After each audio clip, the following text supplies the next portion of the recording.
Welcome to Diggin SoCal. Today I'm going to do something different. I've been asked quite a few times, and for my own benefit, I'm going to do a tone and number test on both the Minelab Vanquish 540 and the Minelab Equinox 800. I want to kind of see what I've already confirmed in my mind about certain coins and certain things, but I think this will be beneficial to myself as well as anybody else who's new to the hobby, and even maybe someone's been around a while. So I'm going to test a bunch of different objects and see how they respond.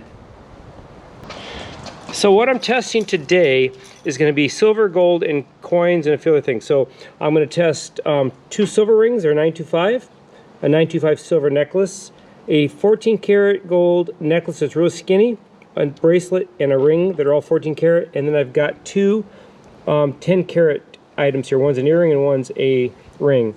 Then I want to see the differences between quarter dime, a new penny, old penny, and a corroded penny from the ocean. And then we'll show the difference between a nickel and a pull tab. I'll do a tent stake, an iron nail, and then a weight. Those are all common things you find at the beach. So I'm going to start off with the Vanquish 540. These are 2 silver rings. They're both 925 silver. But this is skinny. See this hitting a 30, 29.30, which also rings up as a quarter. So that's, and then the other one is running around a 29.30, 28. So they're very similar, but they're slightly off in numbers. Okay, now the same 2 silver rings, I'm using the 800 here. It's very similar. So it does jump around quite a bit. Then the other one, like I said, they're very similar. And mind you, I'm using the same modes that I would use when I'm at the beach. I'm in beach 1. Also on the Vanquish, I'm using it in the jewelry mode. This is what I usually use when I hunt. As you can see, this is a 925 silver necklace is down at 12.13 on the Vanquish. So now we're going to try a 14 karat necklace. It's pretty thin, and if you can see the numbers here, they do jump around a lot. And actually, sometimes it doesn't come up, but as I get closer it does. But if you're a little further away, look at this, right over the top of this. If it's deep in the sand, you really have to listen.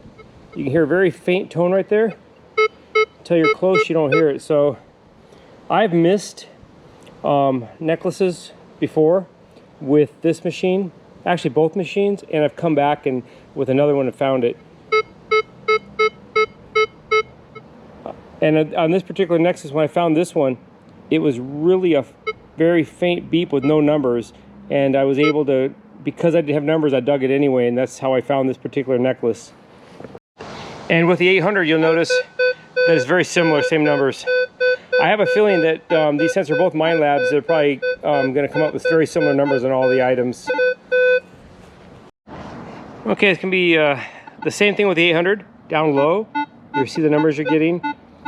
Real low, 3s, 2s, 5s, 7s, but as you come off it, it just fades away. So I have the sensitivity down quite a bit because of interference in the yard, but you really have to pay attention. If you really want to find gold necklaces, you've got to wear headsets. It's a must.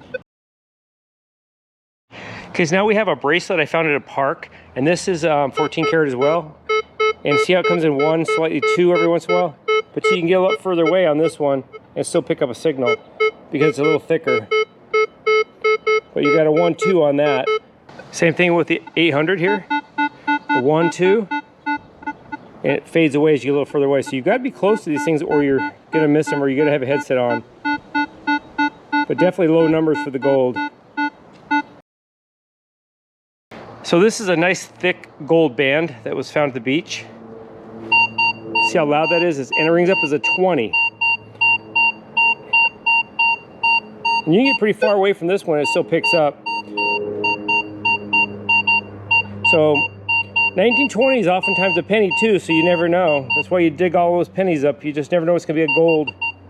Okay, now for the 800 here. Slightly lower, 19. I saw an 18 there.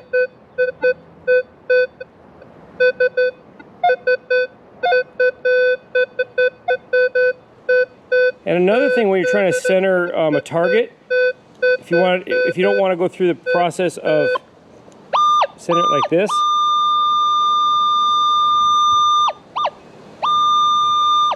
So when you're coming on a target, you can see how you're over it. If you want to try to pinpoint it manually like this, you passed it. So you passed it here, so you kind of know that's it. And you can turn the other way and do the same thing, and it'll give you an idea of where it's at. So now this is a 10 carat earring that I found at a park. Comes in 1, 2, 3.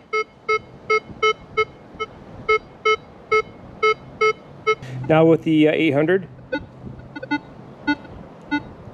And like I said, I had the sensitivity down pretty far because of this interference here. But it's also 1, 1, 3, 4.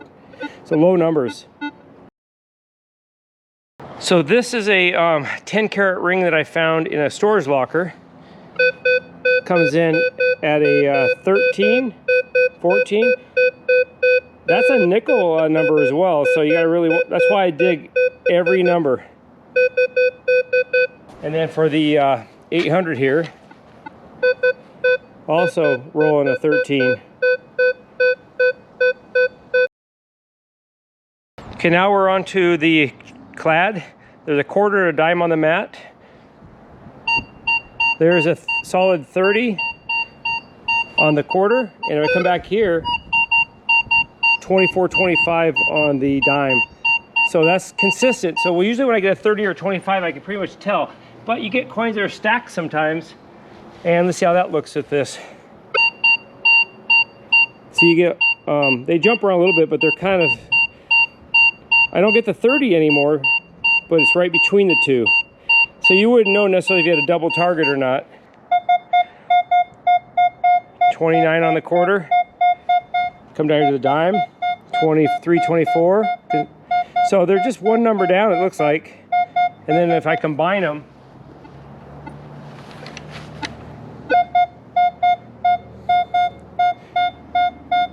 there you go. So now onto the pennies. I have a 2000-ish penny, a 90s penny, so an older one, and then I got a crusted penny. So we're gonna see if there's a difference. 20, 21 here. Same. Listen to the difference on that. 17 on the crusted penny.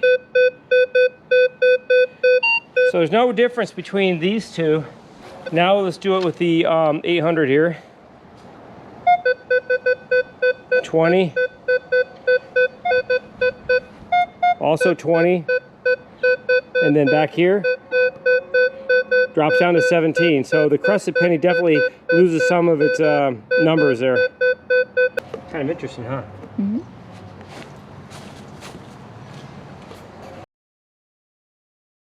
Now I've done this at the beach before in a video, but your nickel, 13. Then come down here to a pull tab,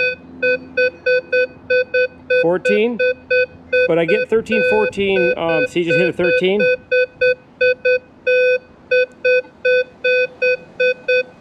Oftentimes I'll get 13, 14 on a pull tab, where I only get 13 typically on nickel. 13 all day long. And then 14. But these things will fool you. They'll come in at 13, 14, even 15 sometimes. My prized possession, tent stake. Look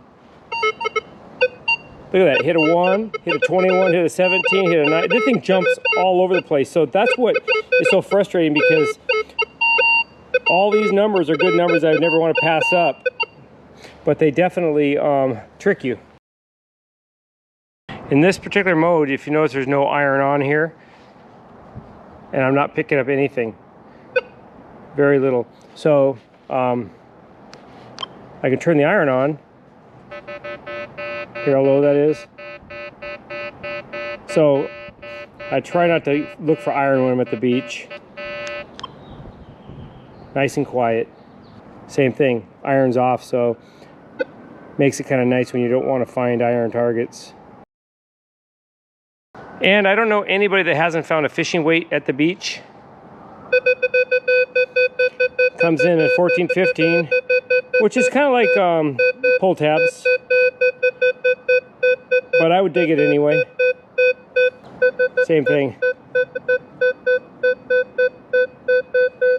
So that was just a real simple test to give an idea of the numbers. Both of those detectors right now are set in beach mode. Obviously, if I went to relic hunting, I'd pick up the iron target, or if I turn the iron on. But overall, it does a real good job. If you noticed, the thickness of the gold makes a big difference. The thickness of the item makes a big difference. You saw how I could easily pass up the really skinny necklace. Imagine if that was a bracelet, you might pass it up all the way.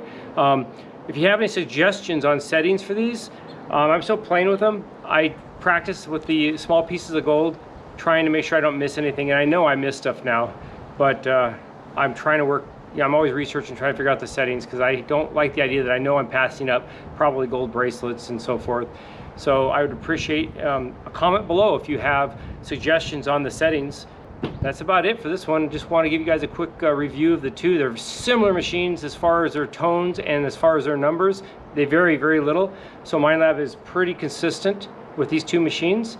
Any other comments? I'd really appreciate it. If you have any suggestions, give me a shout out or a holler. Thanks again for watching, and I appreciate it. I was asked by a couple different people on comments about gold and silver testing. So I'm going to show how I do it real quick, and then hopefully I'll answer a few questions. I'm going to start off by testing a 10 karat ring. It's stamped 10 karat. So you take a stone and you mark it up. There's your mark. So then you take the different acids. I'm going to use a 10 karat and a 14 karat to show you the difference. So you just put a drop on the mark, and then I'll put a 14 on here as well.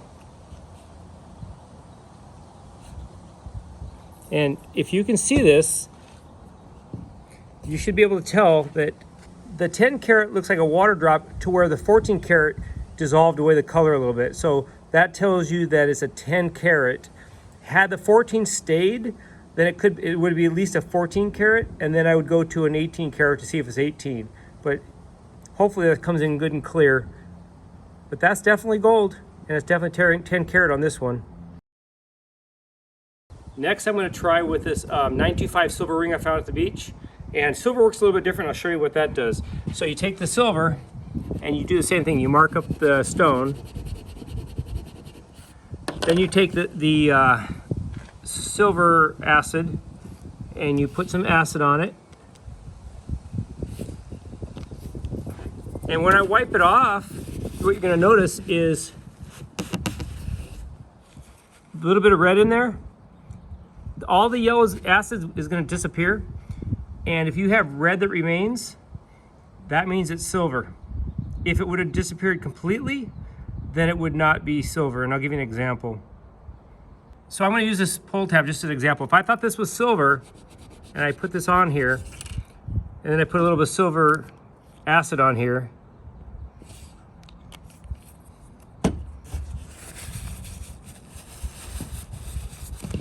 wipe it off.